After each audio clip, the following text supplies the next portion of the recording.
It's a 9-chord banger.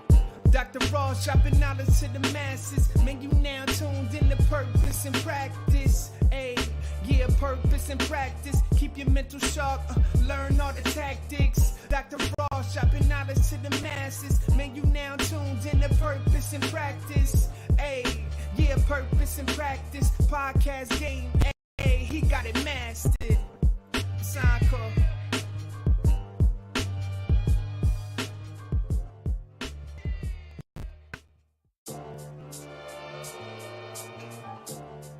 It's a 9-chord banger.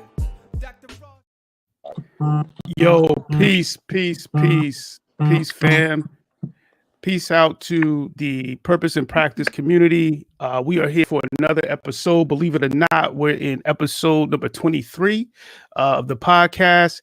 Yo, we've been crazy blessed, man. Like we've been coming live, to y'all for since August, like coming hard with some great guests.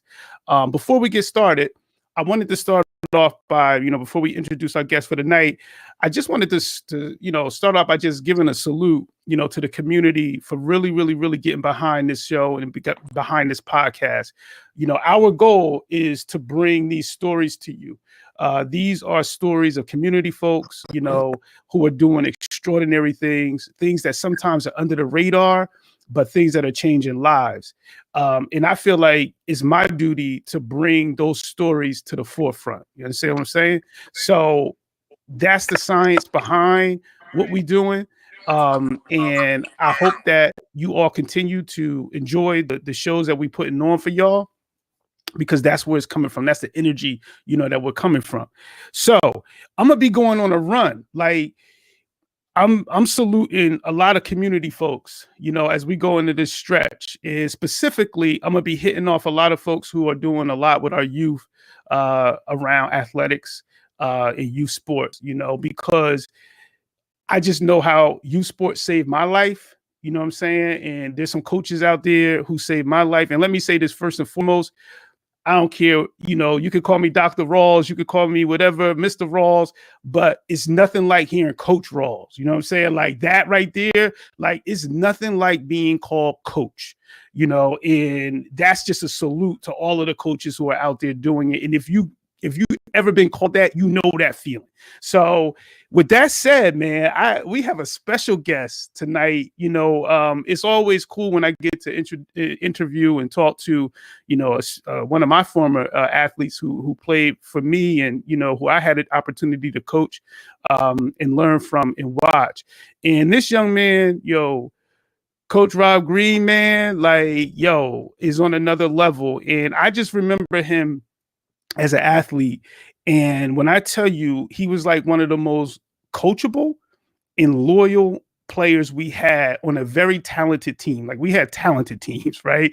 And when I tell you he was coachable, and what I mean by coachable is even if, sometimes athletes, they don't believe in a certain thing we should be doing, or they don't follow through and they don't listen to directions. Coach Rob was not that, he was like, you this what you want, this what you're going to get, and he was a listener. And that's what I always remember about him too. He was a listener and he was an observer. And that was the kind of thing that he brought to the team. But he also brought this edge, which we needed on the team that he played on.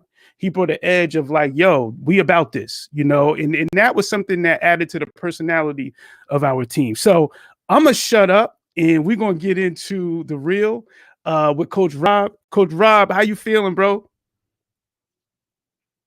You muted, fam. You muted. Look, he going in. You muted. You got to unmute yourself. Let me hit him on the... There you go. There you go. All right. Yeah. How you feeling, fam? I'm feeling good, bro. Yo. Can you hear me? So I was just putting down the intro and I was like, I just think back to, the kind of player you were and the kind of young man you were, which was more important, man. Like you always came with a level of respect And I always use the term loyalty. Like I felt that you were very loyal, man, and that like your word meant something. And that's something that I remember about you.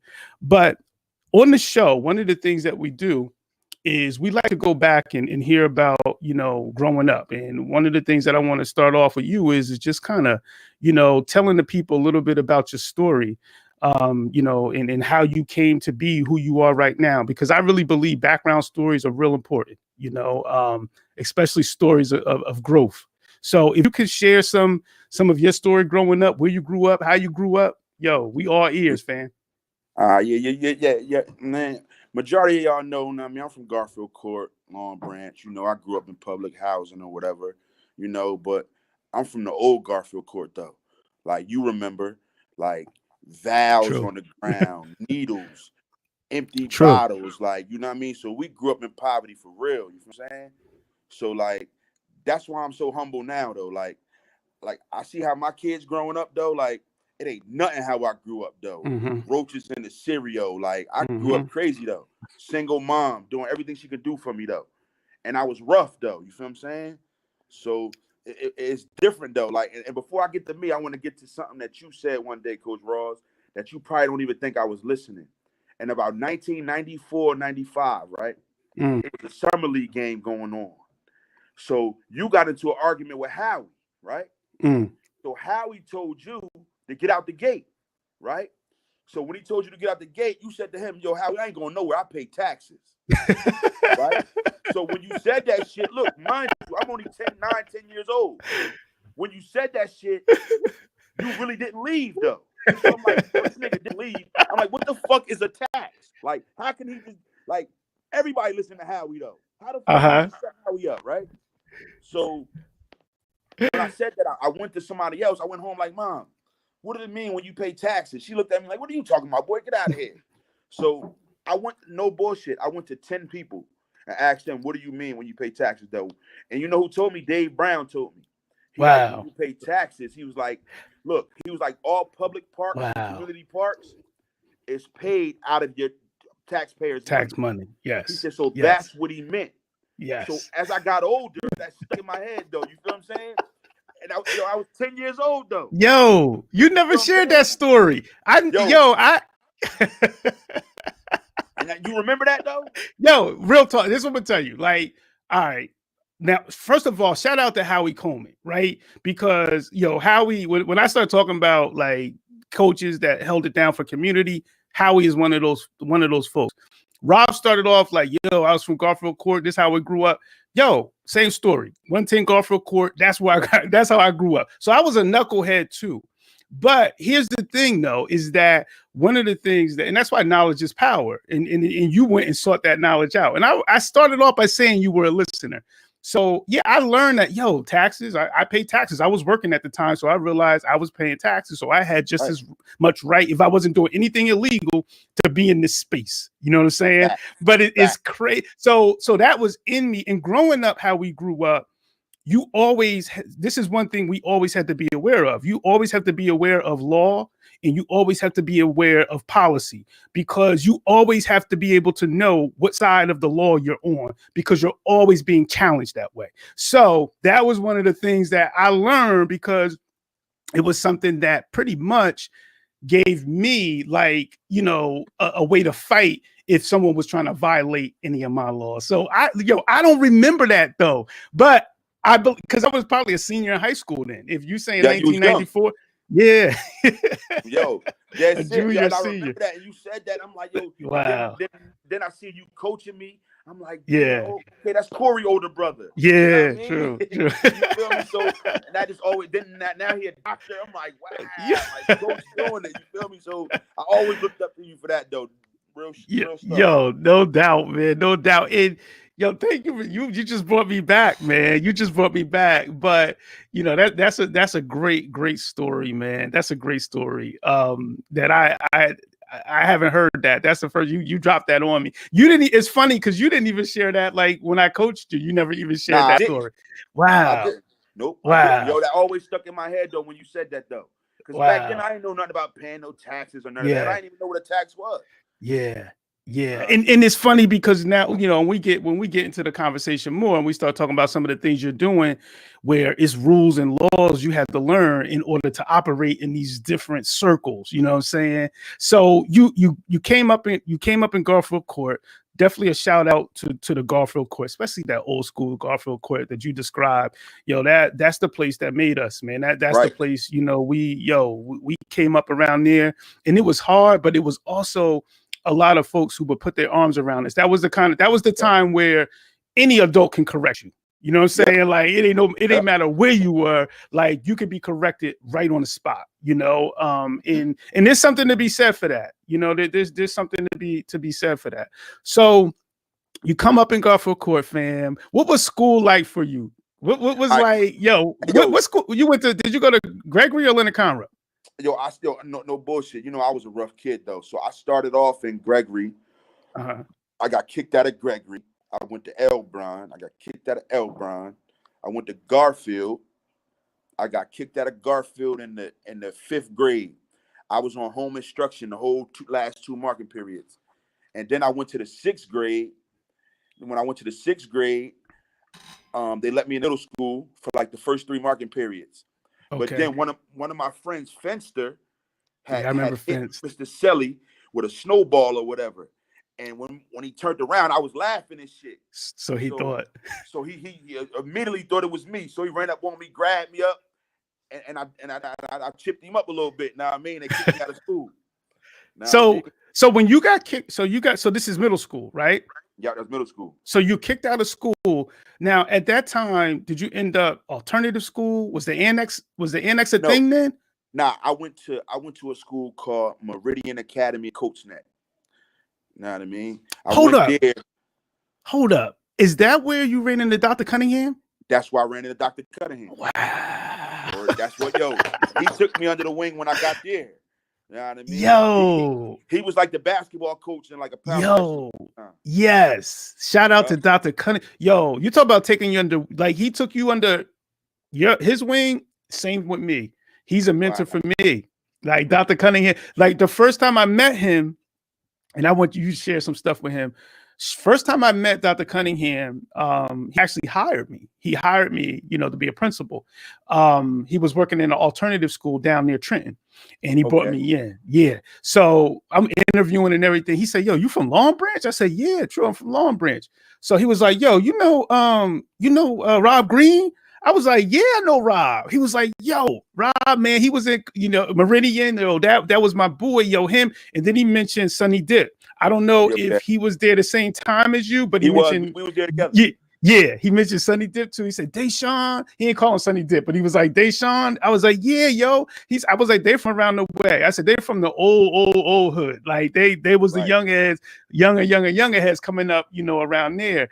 And he spoke so highly. The same way I spoke about you, he spoke about you. So shout out to Dr. Cunningham because he was definitely good piece, man. So you end up there and he takes you under his wing, right? Yeah, but I ended up there, right?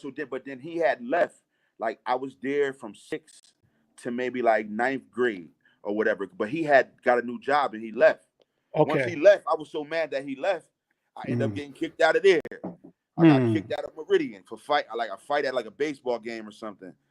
And then that's when I went to Coastal Learning Center. Okay. In Morganville, New Jersey. And I met a guy named Rob Taylor there. Like literally, like he took me under his wing though. That's why I'm in Tom's River now and all that. Like he's my godfather though. Like that's what I call. You feel me? And I met him at the school though. Okay. You know what I'm saying? Okay. So, yeah, but like after I left there, I went to Coastal. I ended up going to Coastal. Was more like a family environment. You get what I'm saying? So they wasn't chastising you. They was like showing you how to be a young man though. Yes. Like I'm from the hood. I ain't had no etiquette. Yes. Yes. I mean? But it was like it was brothers there, and they all didn't play with us, and they made us work on ourselves. You feel what I'm saying? Yes. Really, yes. You know what I mean? So that's what really like Coastal changed me though. That's what got me to start thinking a little different. Like once I got there, because it was all brothers though. Yeah. Gerald Jackson, Rob Taylor, Al Smith, fucking Fats from Lakewood. I mean, it was all brothers though. Yeah. Like, Yeah. and just when you acting out or whatever, they just talk to you and tell you like you look stupid though. Like instead of saying go to the office, you're going home. Yeah. You suspended. Yeah. True. You know what I'm Yes. saying? Yes. Like, that was the yes. difference. Yes. So I got a sense of respect for them. Yes. And but like I went to Coastal or whatever. But when I graduated Coastal, this is crazy though. I graduated Coastal, then I came back to visit Coastal, right? So I was still in the streets though, doing what I do. So, but when I came there, the guy I'm talking about, Robert Taylor, he seen me. He like, yo, what are you doing? What you doing? Like, you got a job? Like, you got all these clothes and jewelry on. You got a job? I'm like, no, I ain't got no job.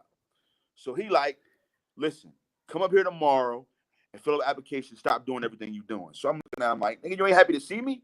You feel what I'm saying? So when I left, I came back the next day, put on my tie, whatever. Yo, and no bullshit, bro. He gave me a job, bro. Right there. Gave me a job at the school.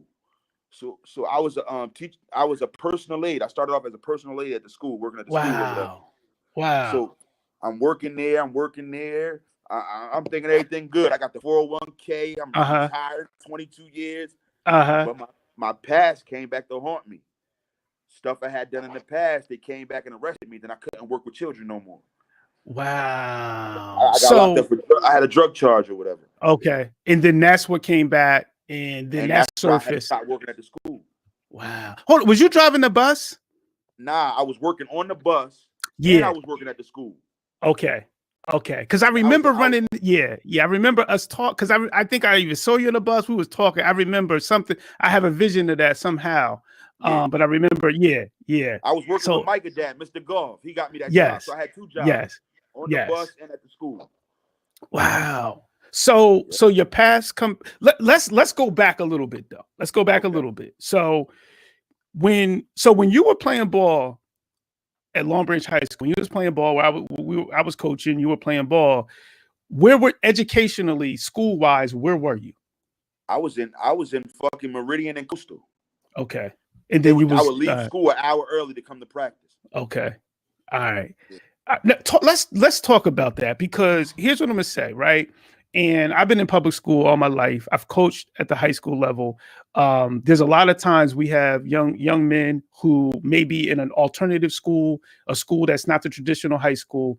What was that like coming from like a Coastal, coming from a Meridian, and then coming to be a part of the high school team? Like, talk a little bit about that, yo. Hey, yo, like at first it was like weird though, because like alternative schools is a smaller setting.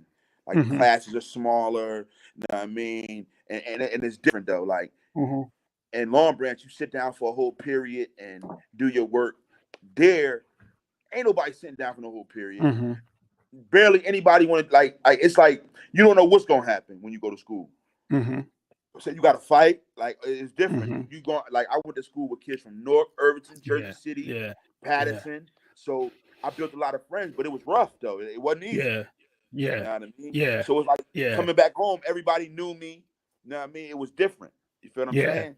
But up there, it was a lot different though. Like, and on the learning aspect too though. That's why to this day I don't agree with kids going to alternative school though. Like you got to push them and make them do it though, because you don't learn on the same level as someone in private school and public school or private school. True. Yes. Yes. So you're behind. Like if you graduate 12th grade, you're gonna be on a 10th grade level. And I think and that's why that's part of the reason why I asked you, fam, because sometimes the academic expectations are lower in alternative schools.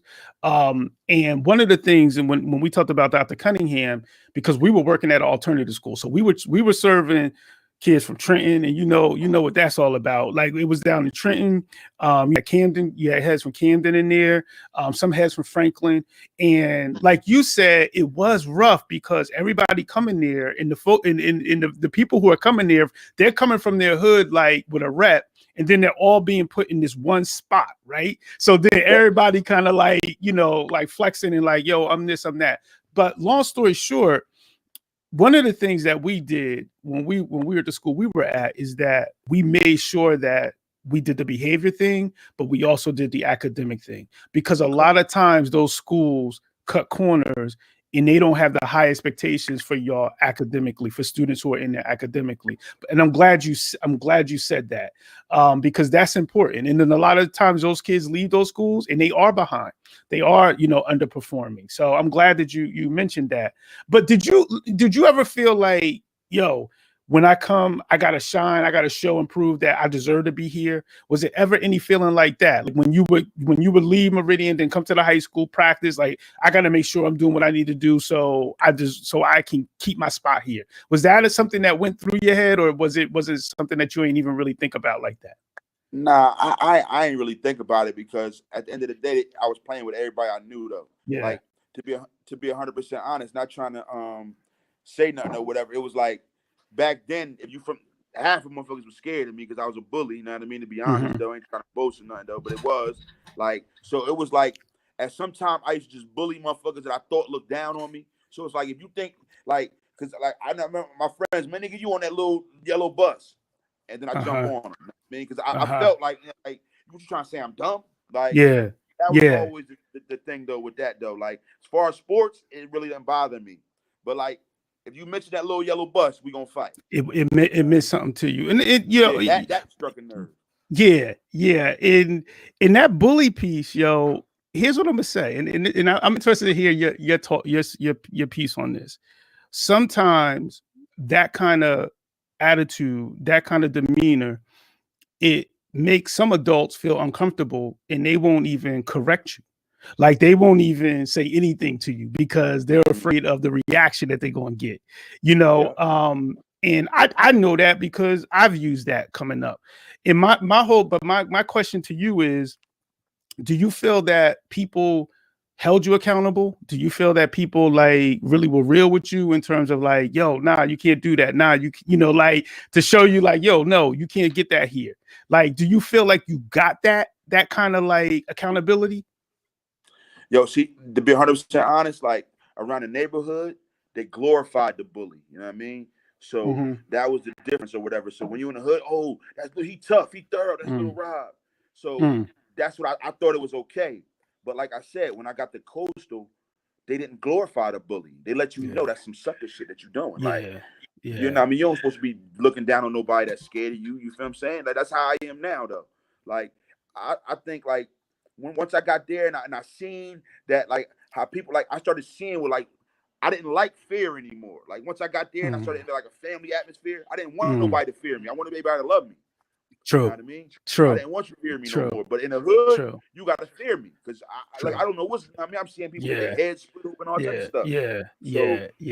True. You got to be tough though. But Coastal was the best thing that ever happened to me though. Like, that was it though. Like, that was it. It was like family though. Like, I ain't have to be Lil Rob the bully. I could just be Rob.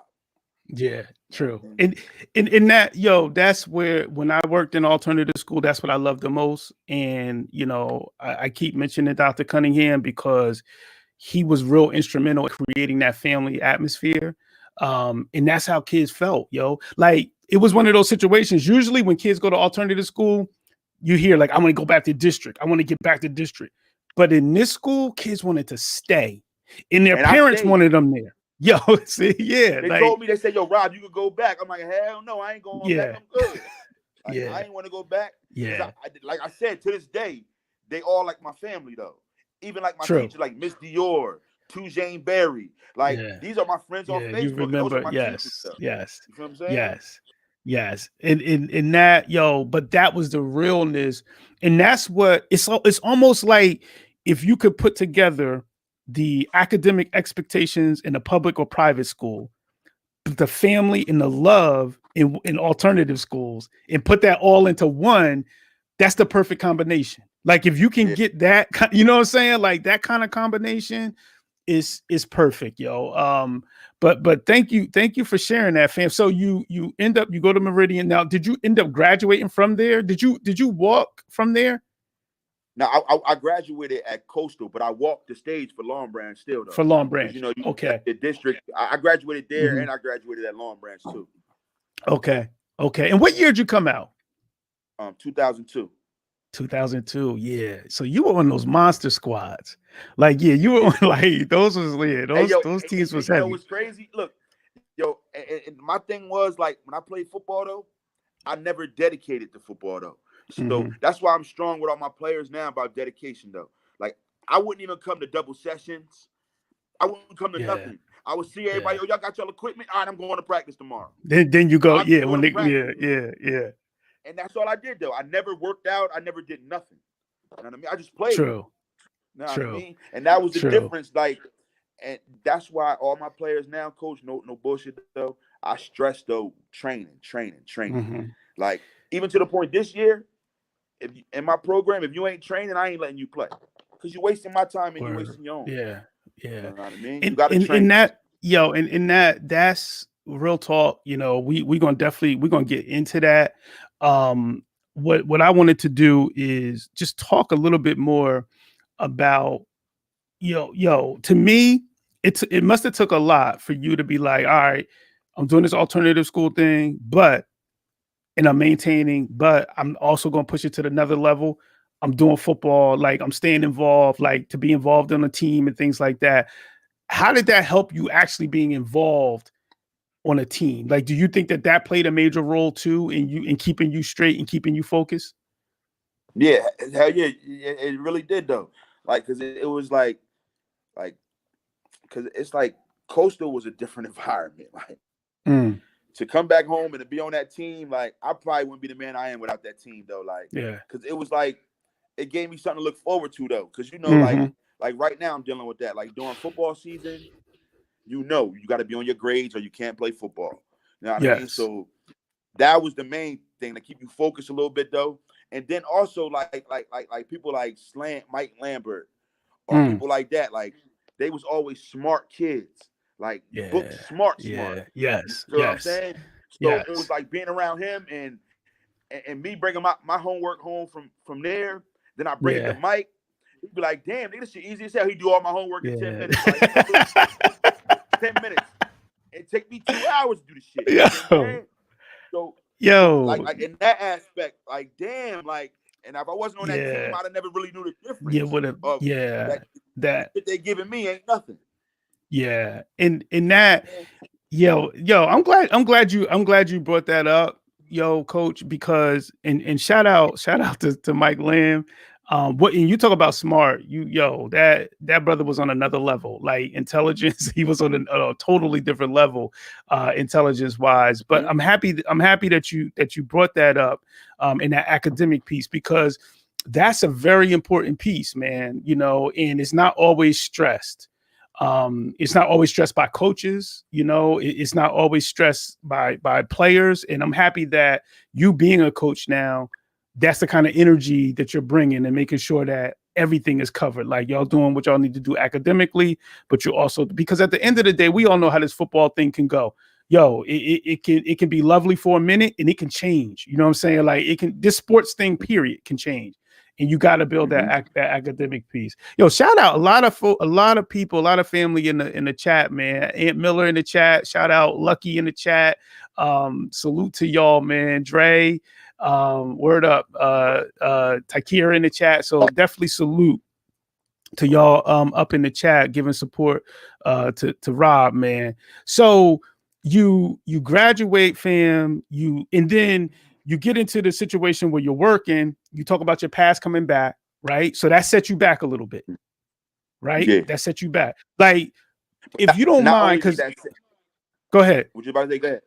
No, Finish. because What you what about to say? you say what you're gonna say, because what I want to hear more about that setback, because a lot of what I want my show to be about, a lot of what this show is about dealing with setbacks and then overcoming it. So talk a little bit about the setback and what went down and how you responded and rebounded. I'm gonna be honest with you. The setback, like when I was working at the school and I did had a setback, it was like I had changed my life or whatever, and I'm working school, I'm doing everything I'm supposed to do. Then now here it comes, boom. So it was like I had a distribution charge. So Mm-hmm. the thing, so it can get took off of my record, but they don't give PTI for distribution, only for possession. You get what I'm saying? Mm-hmm. So I was fighting, trying to get the PTI. Everybody was writing me letters, but they denied me though. So at that point, I lost hope. I said, "Fuck, I'm not a good guy. I'm from the streets," and I went right back to the streets. You feel what I'm Wow. saying? Like I ain't gonna lie, Wow. full force. Like Wow. ain't care about Wow. nothing. Like, know what I mean? Because Wow. I'm like, yo, I tried. That ain't me. You know True. what I mean? So True. when I go back to the streets or whatever, and I wound up getting locked up again. You feel what I'm saying? And when I got locked up again, I think that was my wake up call the second time because I had children at this time. You know what I Okay. mean? So it's like I can't be in no prison though with these boys out here though, because it's not gonna be right. You know what I mean? So that was True. my motivation. Once my kids was able to see daddy ain't here, I couldn't do that. You know what I mean? I couldn't because I know how bad I despise my dad, whatever. When my dad left and went to Maryland when I was like 10, 11 years old, Mm-hmm. you know what I mean? That Mm-hmm. shit hurt me. Then it was like my mom wouldn't let me go back because they was in their little beef or whatever. So, but that hurt. So you had, You know what yeah, I mean? yeah, Yeah. yeah. So That I yo, just knew how I yo, felt. So I knew I wasn't doing that. the dad you wanted to be based on your experiences. Yo, that Right. Rob, man, that what you said, and I really want to shout out, shout out to you, Raul. Um, Another brother with a story that's like crazy out of this world.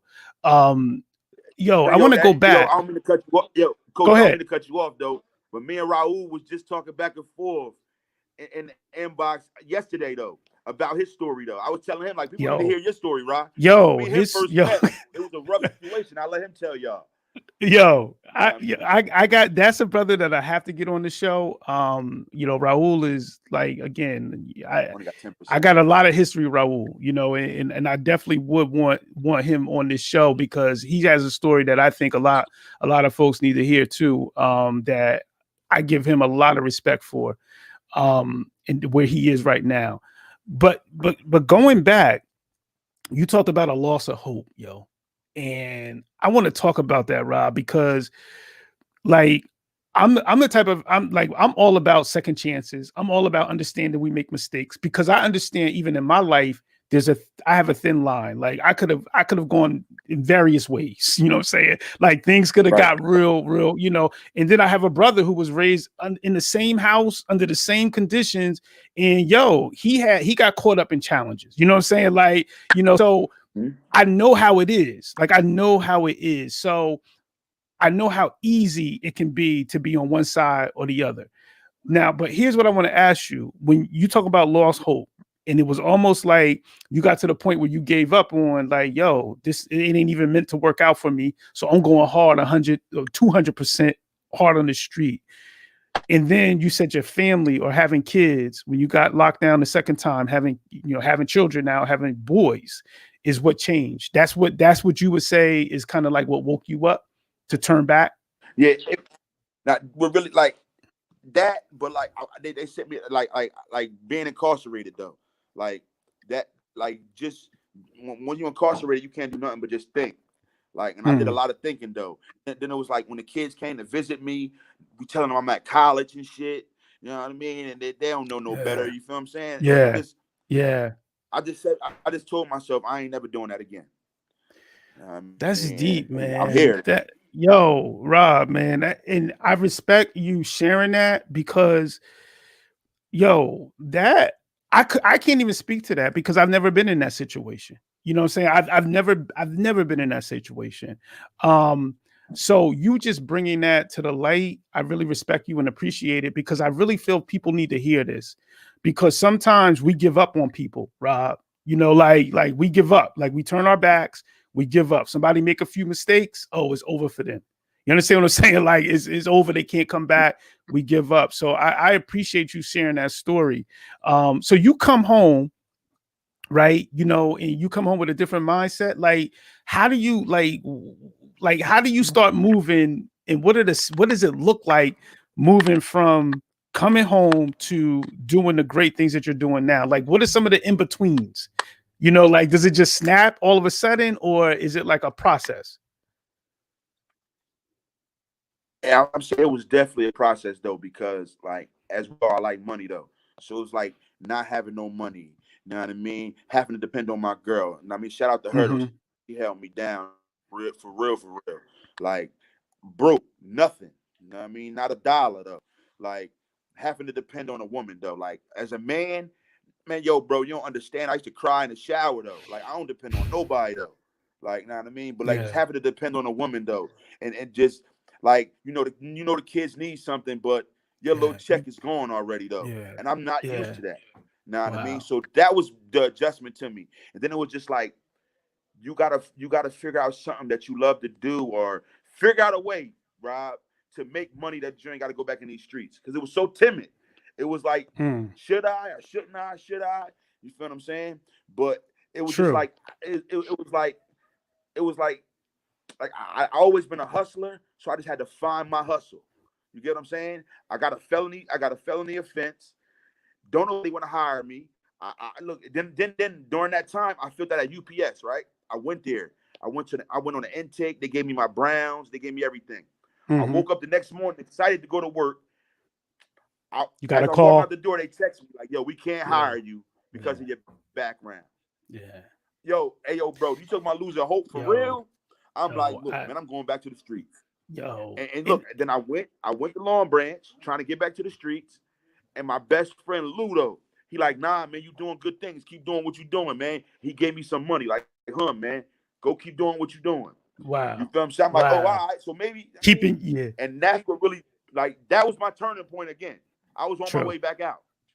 But hearing that from him, I knew something was crazy. Like, I'm like, oh, all right. Yeah. You know what I'm saying? You needed that, like that. It's funny because you started off sharing a story about me from 1994 that I didn't even remember. And then this thing made with Lou give, like, hey, bro, here's some money in your pocket. Keep staying on that positivity, that positive focus. Like little things like that can change your life. And I don't know if people realize that, like when I was coming up, like we were athletes, and a lot of the heads who may have been in the street and may have been like connected to whether it was drugs or whatever, they would look at us and they would be like, nah, y'all ain't getting in this. And that's one of the things about growing up, in the hood, that a lot of people who didn't grow up in there, they don't understand that it's people in that environment who want the best for you. Like they get this feeling like everybody, in that environment are these kind of like animals or like savages. But nah, it was like folks, that community, if they saw you were trying to focus and do what was right, they wanted to put you at the top of that. And you could never, if you did cross that, you'd be in trouble with them. I remember some of the older heads like, yo, you better not be out here. You know what I'm saying? Like, so it kind of, it was like a way of us community. And I don't want to use the word policing, but it was a way of us keeping us in check. And that's kind of what it seems like what happened with you, when Lou hit you like that, like, yo, nah, bro, keep on that path, and you listened. You listened. You listen. Right. You listen. Right. So you stay on the path, right? And talk to me about like, how do you, like, you talked about you had to identify passion. And it's funny because Raul put in the chat, like, you've always been an entrepreneur, right? So you identified a passion. You identified something you was passionate about. How did you like kind of channel that to what you're doing now? Like, how did that happen? Like to what you're doing now? We lost Rob, so we're gonna wait. He'll be back in. So I'm going, but what I am gonna do is talk while we have the time waiting for him to come back. There's a few things I want to say. All right. First and foremost, educators out there, if you are an educator, or if you're in any position where you are working with young people who often make mistakes, okay, and who often, don't live up to an expectation that we have established, we have choices to make in terms of, do we say, oh, that's it? Like it's zero tolerance? Or are we embracing their mistakes, teaching them and helping them move to that next level? And it doesn't mean lowering the expectation, because a lot of times we get confused with, oh, that's lowering the expectation. No, it's not lowering the expectation. It's embracing and understanding that we have challenges. All right, Rob, Coach Green is back. But okay. Coach, if you could talk about how you started moving with your passion towards what you're doing now. Like if you could start, building on that and explaining like what that process was like. Okay, all right. So it's like this though. Like I always wanted to coach, right? So one year my son was playing for Manny or whatever. So and Manny like was working a lot or whatever. So Mm-hmm. Manny like, yo, Rob, could you like stretch him out till I get there or whatever? All right. I'm like, all right, I got you. So me stretching him out turned into me coaching or whatever. Wow. You know what I mean? So I was coaching for maybe like 6 or 7 weeks. And then JJ came up to me one day, like, yo, Rob. I'm like, what's up, Jay? He like, because of your background, you can't coach no more. Like, Wow. I'm like, background, I can't coach no more. But then I seen like other people like Big E, Sharif, and all them. I know they've been arrested before, but I can't coach, and they charges probably worse than mine. But I had respect for JJ. So what I did, I said, all right, I can't coach, whatever. Know what I mean? But that always stuck to me. Like, yo, why the fuck are you gonna tell me I can't coach when all the other people got worse charges than me? You feel me? But I was still in the streets though. Like I wasn't all the way out the streets. So now that I'm older and I'm wiser, I realize that's why he told me I couldn't coach. You get what I'm saying? But at the time, I didn't realize it though. So, but long story short, he kicked me off the staff or whatever. And then when my son got in the 8th grade, he wanted to do spring football or whatever, because I had brought him to Tom's River to do spring football. So he told me, he like, Dad, get a spring team or whatever. I'm like, all right, I got you. So I got the spring team or whatever, and then I start coaching them or whatever. So the next year, I was gonna get on Howie and Mike Lambert's staff or whatever. But Mike ended up going away that year. So I'm like, you know what? I talked to Mike. He like, yo, take my boys. I'm like, all right, I got you. So I took Mike's team that following year. I took the team, and then I ran into my man Hub at the coaches meeting, and then we combined Long Branch and Neptune on one team. And then when we did that, it was funny though, because Dave Brown, Shawnee, and all them, I'm like, yo, I'm gonna combine the team. They like, nah, we can't do that. They ain't gonna allow this shit. I'm like, I bet. So I walk away. As I walk away, Hub called me. Like, yo, Rob, we on our way. He like, yo, Rob, we on our way or whatever. I'm like, oh shit, Shawnee and them just told me no. I'm like, fuck it, come on. Know what I mean? So he came to the field. We start practicing this shit. I see Dave. Yo, we lost Coach again. Hopefully he'll be able to get back on. So many jewels being dropped tonight. What, when you think about our show, Purpose in Practice, and what it means, it's easy for us to get caught up in, those stories where, people just they had a rise to the top, things came easy to them, or they started from, as we say, sometimes starting from third base, and making it home. There are stories out there, and there are young people out there who are really, really, really overcoming like crazy, crazy odds. And, Coach Rob is one of them. And that's definitely why, we have him, on this show. One of the other things is that, I'm happy that he's bringing up is, as we wait for him to come back, is that sometimes, things don't go your way. And sometimes people are giving you like, yo, you can't do this anymore. Like he mentioned, like I couldn't coach anymore. And I like that he's been reflective on that in terms of like, I understand what they were doing because they had a job to do. And there are a lot of times there's rules and there regulations in place that stop things from happening. And one of the things that I'm happy about is that there's more flexibility in certain situations where we're understanding that mistakes that young people are making when they're 17 years old and 18 years old, they shouldn't, stick with them for the rest of their lives. Like that's insane, because if you listen to Coach and he starts talking about a loss of hope, when you think about that and what a loss of hope means, that just think about that. Like I lost hope. Like I keep getting all of these no's. So I'm like, you know what? I might as well just go and do X, Y, and Z. That's why it's important that we believe in our young people And when they make mistakes, especially when these are kids making mistakes, that we have to understand that there is a way of redemption and there's a way for them to redeem themselves.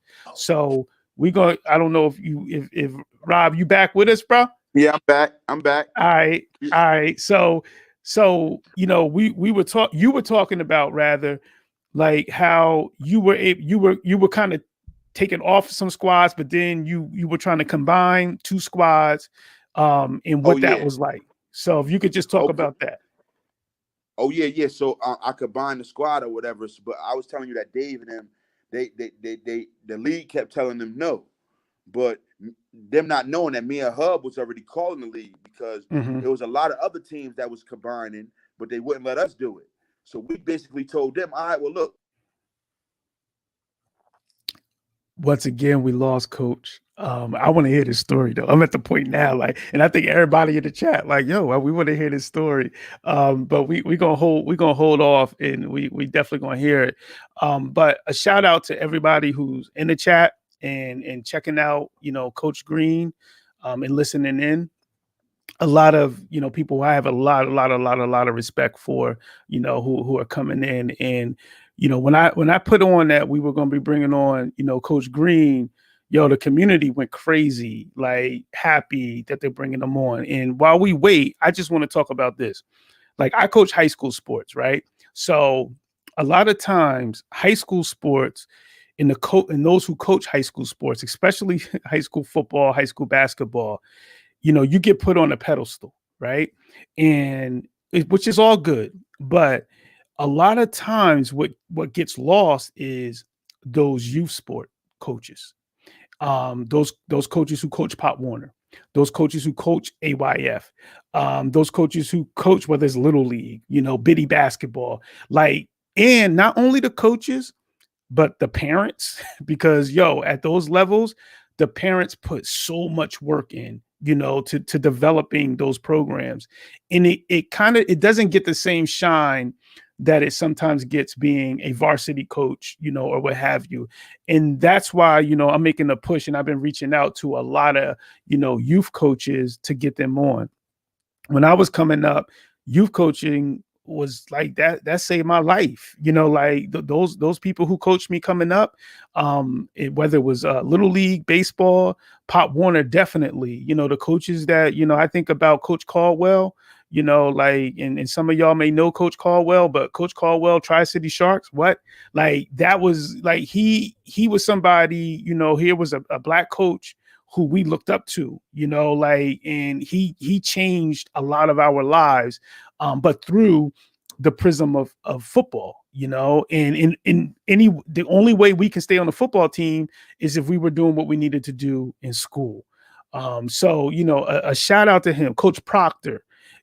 Some of y'all may remember Coach Proctor. Coach Proctor, he was actually a service work. He was a mailman, and then he coached us in football. Black man from the community we looked up to, and when we knew we needed to be in line for Coach Parker, we needed to be in line, for Coach Caldwell, so those youth coaches, they don't, to me, they don't get the respect that they deserve, and they don't always get the accolades, that they deserve. And that's why I've been reaching out to many of them to get them on, the show. So a special shout out to them, the, Howie Coleman's of the world, the stuff that Howie used to put in, it was mentioned, JJ was mentioned, you start talking about like JJ Hoops and the work that he put in. Those brothers, that's work. Sharif out there coaching them, Jason Andrews out there coaching them. Those are things that they go under the radar a lot, but it's heavy work. And it's a lot of heavy lifting without a lot of notoriety, not always the big crowds that you see at varsity games. But at the end of the day, when you see our teams go on runs, like we went on runs a couple of years ago, back to back state championships, and you start looking at the crowd, what you're looking at is all of those years being put together of community support, all of those years. And that at the end of the day, is what it's all about, and shout out, to those who are out there doing that work And another thing we got to realize about youth sports, they're not getting paid. Like those coaches are not getting paid. You start getting to whether, you're a middle school coach or a school coach, high school coach, you're getting paid. You're usually, unless you're volunteering, there's money involved, there's a stipend involved. These youth coaches, they're not getting paid. And a lot of times I know, because even as a coach at a higher levels, you come out of your pockets, you make sure kids have what they need. But at the levels of AYF and Pop Warner, they're coming out of their pockets for things and doing things that you will never understand and never believe to make things happen. With that said, here's what I'm gonna say. And it looks like coach is getting back on with us. And I'm gonna have him talk about supporting his team. But I'm gonna bring him there back you go, on. Coach. You good? Yo, you owe me lunch, bro. Because word up, you put me on, like I've been going on these like 5-minute talks. Like, all right, I'm gonna hold it down till we get back. So you definitely owe me lunch. You owe me lunch, bro. I got you. But yo, word up. So talk about, like, if you can, because everybody's waiting on this story. Like when you and Hub was working on something and y'all were researching and figured out what y'all can do. Oh, all right, yeah. So me and Hub, like basically, I had the big boys up front. And he had a lot of skilled players, though. And I had a couple skilled, too, or whatever. He had a couple big boys. So we actually put the two teams together or whatever. And we end up winning the championship. Know what I mean? We won the championship. We went down Florida. We placed third down Florida, whatever. We could have won that, or we could have came close. So then after that, that was my first year really as a head coach. And I won the championship. So I'm like, oh, all right, I'm going to keep it going. Know what I mean? So then the following year, I go undefeated again. And then I make it to the championship and I lose in the championship. But I had like my son was on that team. So then we went with the AYF All-Star team. You feel what I'm saying? And my older son played for the AYF All-Star team. You feel what I'm saying? So that's literally the team that I'm taking to Florida tomorrow. I got it because I seen that All-Star team. Okay. You get what I'm saying? But it's a different league, though. I just found a different league to where, I mean, I could do my own thing or whatever. But the thing about it, it was like, not only that though, like I coached the tackle football or whatever, and then I got into coaching 7-on-7. Know what I mean? And that's like a travel team where you travel all over the country or whatever. So I met two brothers, my man Anthony Sutton, Coach World, and my man Amir Dew. They introduced me to 7-on-7 or whatever. So when I seen 7-on-7, I'm like, oh wow, the kids in Long Branch benefit from this. So I went to Long Branch. Like it's like everything that I do over the path that I do with my son, I just bring it back to Long Branch. Yeah, to make sure they have it. Yeah. So I could, like right now though, like not trying to bash Long Branch or nothing though. Like if I call Parker, he get me the field anytime I want. My man Chad King, that's my Chad King. He should be the Long Branch High School head coach. I don't give a fuck what nobody say. That man know football, bro. Yeah. And he's good. Like, so him like Chad, look me out or whatever though. But it's like it's hard because like it's like I don't get the support in Long Branch that Howie used to get, that Stan used to get. Like, I don't know what I gotta do to get their support though. It's like everybody, because they get mad at me. They say, oh, Rob's taking the kids out of the district or whatever. Like, I'm not taking nobody out the district. It's a young man that's coming to me, asking me to help him change his life. Fuck how y'all feel. You get what I'm saying? I don't care how y'all feel. Yeah. If this young man is kicking and screaming to do better, I'm going to help him. I don't care how you feel though or whatever. Now, if y'all did your job, not only when it's school time, he wouldn't come to me kicking and screaming. You get what I'm saying? True. So, I get it. And like right now, like they're starting to get on board though. Like I told them, we need a homework club. We need an SAT builder. We need space available for them to come after school, to train and to eat right. Some kids ain't eating right, coach. True. That's why they can't gain weight. You feel what I'm saying? True. So if Long Branch is a wealthy city, coach, You mean to tell me they ain't got the money to provide this for these kids? They got it. So why not do it? You feel what I'm saying? Like literally, bro, right now, I'm $3,500 in the hole messing with this trip. I put out there for people to donate. No one donated, coach. Yeah. No one. Yeah. But I put out for PS5s. They still calling me for PS5s. Yo, that you know, you feel what I'm saying? Yeah, I definitely feel what you're saying. And I want you to talk about how people can support and how people can help. Because when you when you were off, I was explaining the work that goes into youth sports. And a lot of times how it's funny, it's like you were listening, like how youth sport coaches sometimes have to come out of their own pockets to make things happen. You know what I'm saying? So if you could talk a little bit about like how people can help, in supporting, especially this trip, to Orlando. Like if you could talk a little bit about that, so we can get people up on that. If they can support, we can get people supporting it. Okay, yeah, but let me answer Toya's question first, because I see Toya Brown. I call her Psycho T because I seen her run my man over with the car or whatever. Though. So look, but she said, when me and Hub went to the board or whatever. But, okay. But basically, it was like other towns was mixing and matching these teams, but they wouldn't let the inner city teams do it.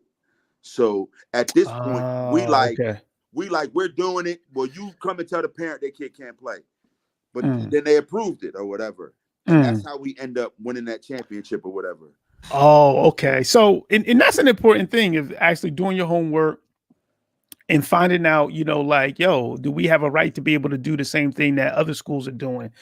So shout out to Toya for bringing us back on point.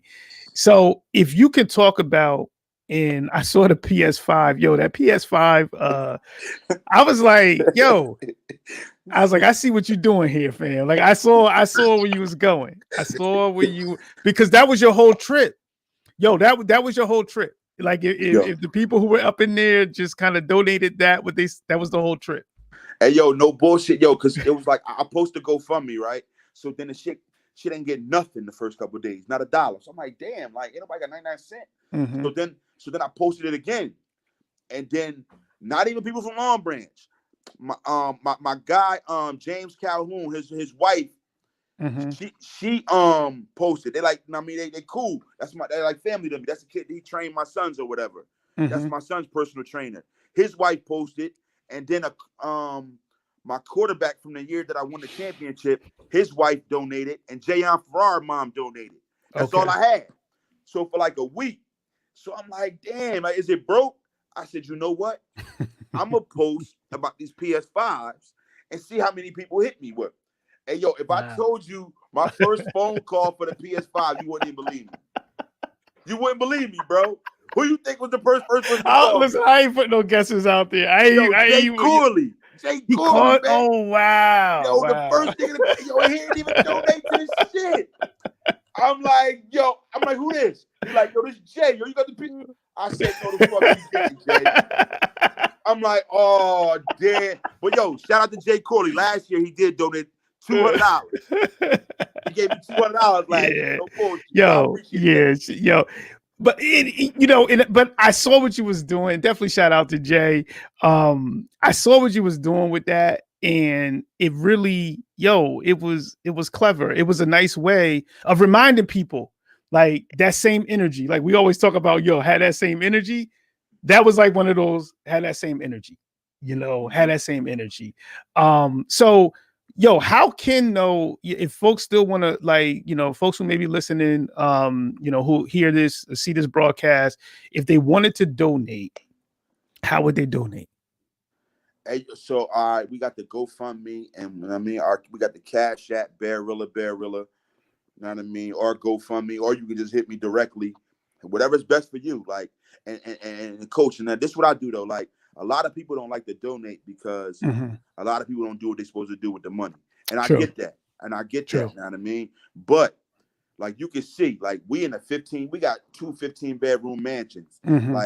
These kids got top of the line uniforms. They got everything. You know what I mean? We're gonna eat good with or without donations. You feel what I'm saying? But it's just like it is December, and I do got 4 kids. You know what I'm saying? So yeah, I mean? But I don't even look at it like that though. Like I'm enjoying the time like right now because who's to know? Know what I mean? While I can't coach and change lives, I'm gonna do it. Know what This I is mean? what you're gonna do. And that's what I was talking about when you had hopped off air for a minute, when you got disconnected, was that a lot of times with these youth coaches, especially, their families, sometimes they come in second to serving other children. You know what I'm saying? Like that's real. That's real talk. And that was one of the things that moved me out of coaching, was that I was spending more time coaching and being around, young people, where I was like, yo, I'm not even being around my own kids. Like that. That's like, yo, that so.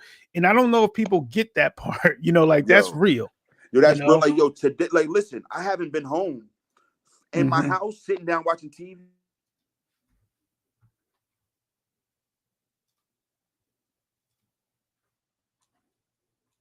If I need it, I went back to the house to drop up their stuff. My daughter's like, Dad, I don't want you to leave. Yeah. You can't leave. Yeah. And it's 2:55 and I got practice at 3.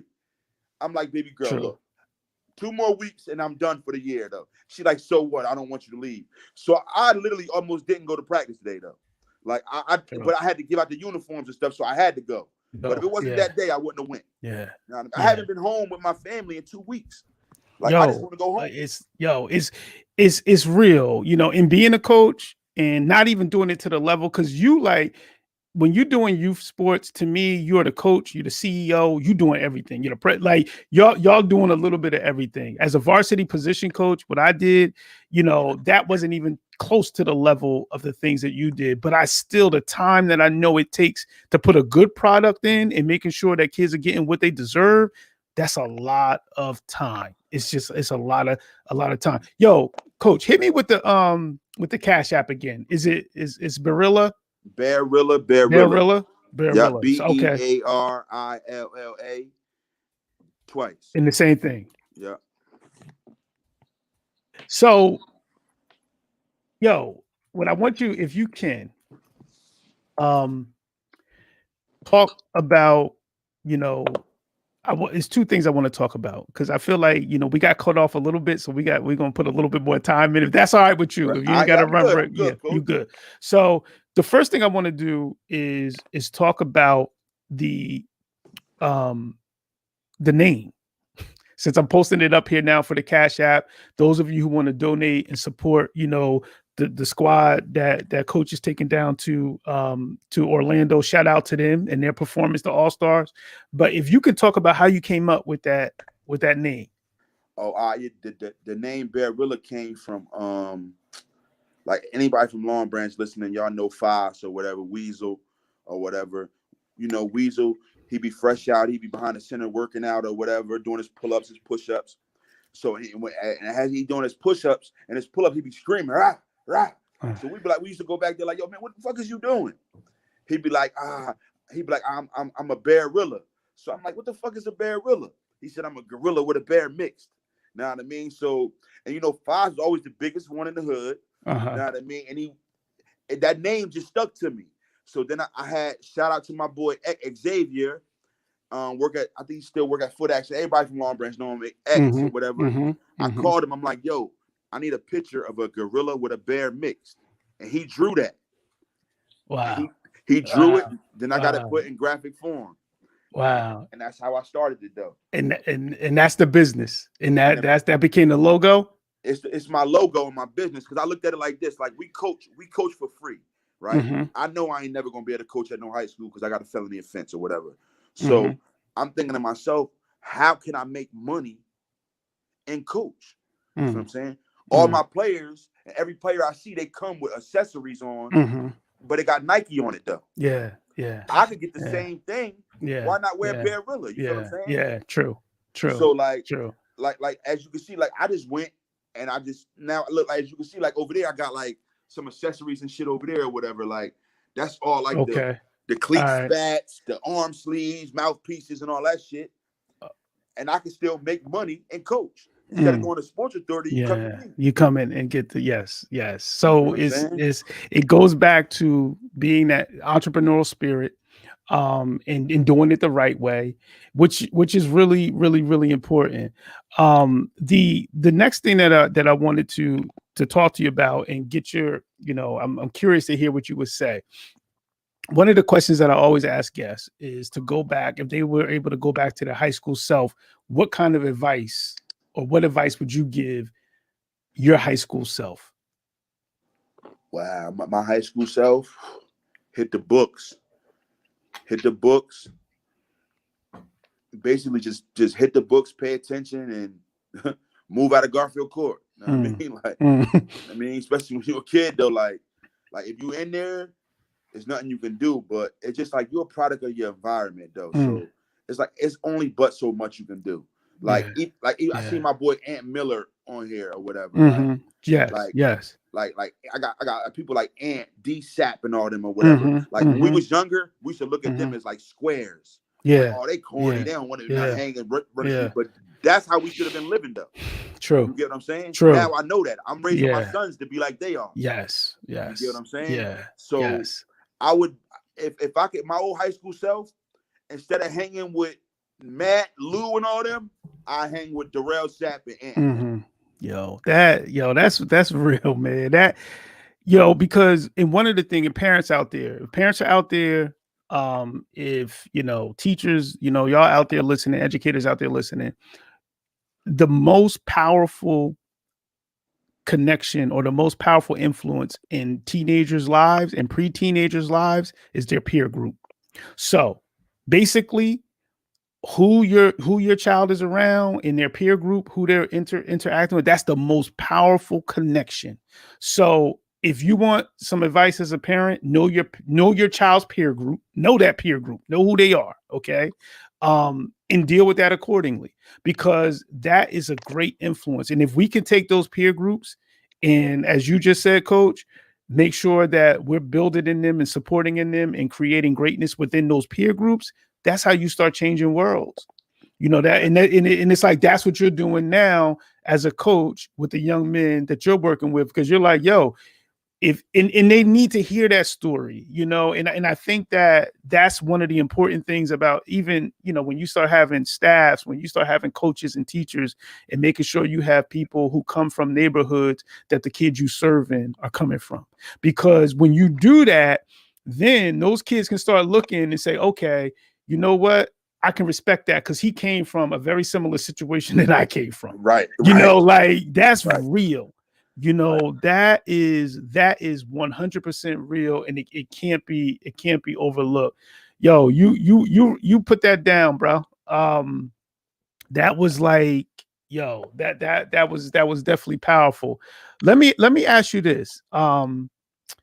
If there's anything that we haven't talked about tonight that you want to talk about, anything that we haven't had a chance to go on that you want to bring up or talk about, the floor is yours.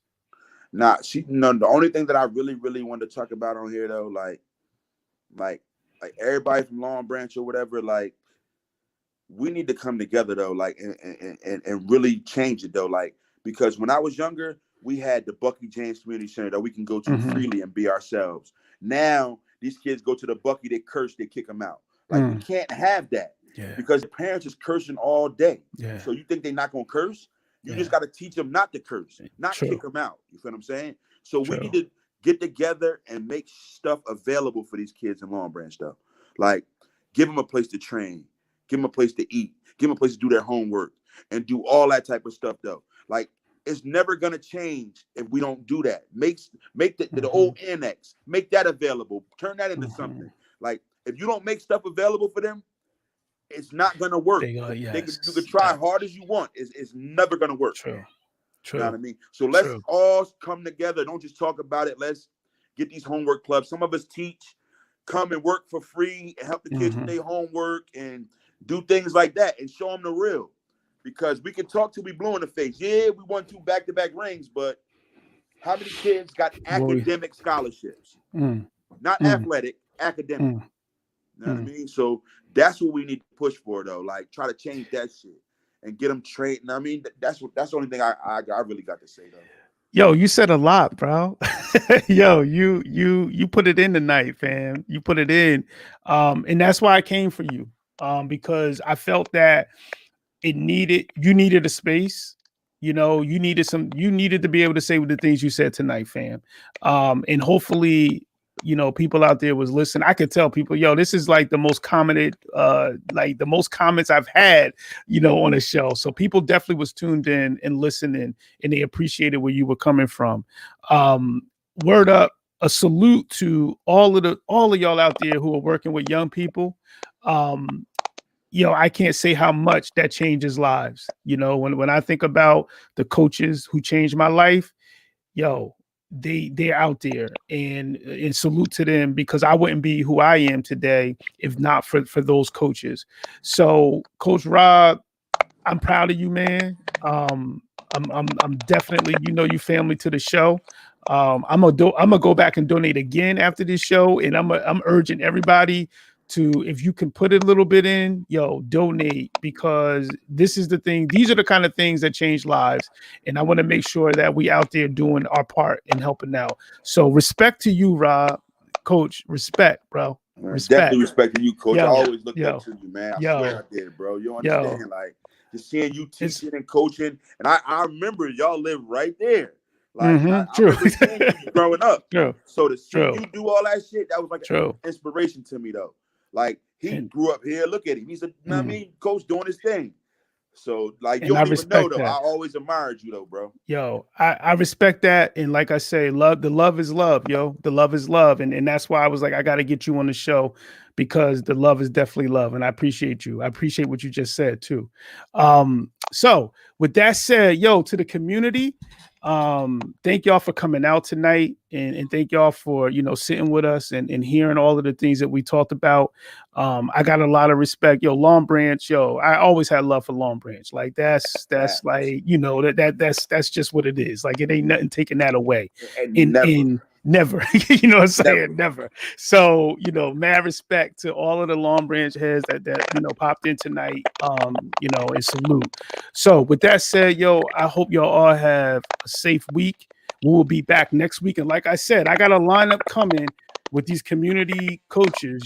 This is what we on right now. So we're going to be going on a nice stretch with recognizing a lot of these people doing the things that they're doing for young people. So, Coach, again, salute to you. Thank you for your time tonight. We really, really, really appreciate it. All right, thank you, Coach. I appreciate it. No doubt. And to everybody out there, be safe, and we will see y'all next time. I appreciate y'all. It's a 9-chord banger. Dr. Ross dropping knowledge to the masses. Man, you now tuned in to purpose and practice. Purpose and practice. Keep your mental sharp. Learn all the tactics. Dr. Ross dropping knowledge to the masses. Man, you now tuned in to purpose and practice. Purpose and practice. Podcast game. He got it mastered.